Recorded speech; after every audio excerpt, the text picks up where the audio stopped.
Yo creo que el legado que más ilustraría como mexicano, primero yo pensando en Luis Barragán, es esta capacidad que tuvo de dejarnos una visión de las cosas que trasciende lo cotidiano para hacerlo bello. O sea, la capacidad de Luis Barragán de hacer bello la vida diaria con los objetos diarios, los objetos que no son comunes, que no nos son ajenos, que algunos ya están transformados, pero que son tomados de igual manera por nosotros.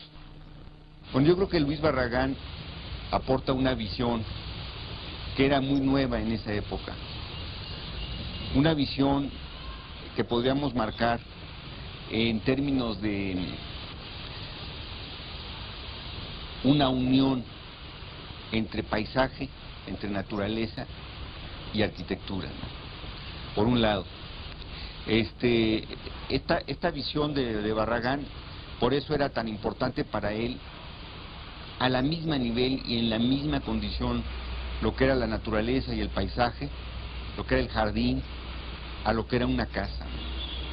Eso es fundamental y muy pocas gentes lo han tenido en el siglo XX. Probablemente Frank Lloyd Wright, probablemente Roberto Burle Marx en Brasil, etcétera, etcétera. Es decir, de ahí que Luis Barragán se considere, o yo lo considero, uno de los 3 arquitectos paisajistas más importantes del siglo XX, ¿no? Junto con Roberto Burle Marx y con Isamu Noguchi en Japón. El Museo Rufino Tamayo de la Ciudad de México presenta una gran exposición retrospectiva de su obra en 1985. Sus diseños aparecen en publicaciones internacionales de arquitectura y se editan libros sobre su obra. Todos los arquitectos del mundo lo empezaron a venir a visitar, vinieron a visitar la obra de Luis Barragán y se soltó una ola de publicaciones que no ha parado desde entonces. Salen libros y publicaciones sobre Barragán mensualmente en el mundo. Es increíble, por ejemplo, en Japón, la cantidad de libros y revistas que hay sobre Luis Barragán. Los mejores fotógrafos del mundo han venido a tomar la obra de Luis Barragán. Sus ideas influyen en arquitectos tan destacados como el japonés Tadao Ando y el inglés John Pawson. Y en México, su influencia ha sido decisiva entre prestigiados arquitectos. La arquitectura de Luis Barragán ha dejado huella en la mayoría de los arquitectos mexicanos y en muchos arquitectos extranjeros. Cuando vino el arquitecto Tadao Ando, famosísimo premio Pritzker japonés, en diciembre, y le preguntaron para él cuáles eran algunas de las obras más importantes de arquitectura en el mundo. Mencionó en primer lugar la Capilla de las Capuchinas Sacramentarias de Tlalpan, y se ve en la obra de Tadao Ando esa influencia de Luis Barragán, aunque nunca lo conoció, ¿no? El haber sido al mismo tiempo tan particular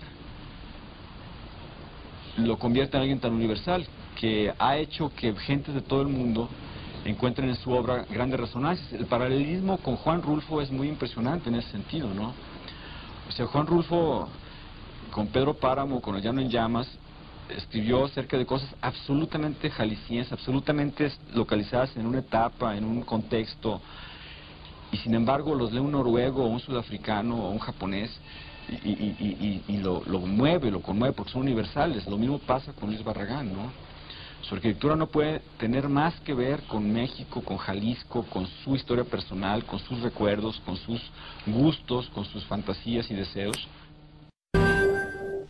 Y una cualidad que casi ningún arquitecto tiene ni ha tenido: el entender cabalmente a la arquitectura como un movimiento, como un recinto para albergar a un espectador que se mueve. Y esa sucesión que solo da el movimiento, de imágenes estrechas y amplias, altas y bajas, luminosas y en penumbra, es decir, el ir de sorpresa en sorpresa conforme se recorre la obra, que es la el entendimiento más perfecto del espacio arquitectónico, Barragán lo tenía, creo yo, como ninguno de sus contemporáneos. Es decir, teatral, escenográfico, pictórico, lo que sea, pero su manejo del espacio y su manejo de la luz no han tenido igual en el siglo XX. Y me refiero al siglo XX del planeta Tierra, no del país México. Luis Barragán murió el 22 de noviembre de 1988, tras sufrir de Parkinson durante varios años. Fue sepultado en la cripta familiar del Panteón del Mezquitán, en Jalisco. Sus enseñanzas siguen vivas. La frescura de Barragán sigue vigente.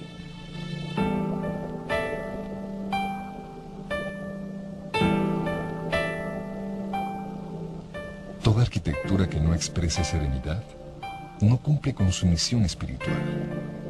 Por eso ha sido un error sustituir el abrigo de los muros por la intemperie de los ventanales.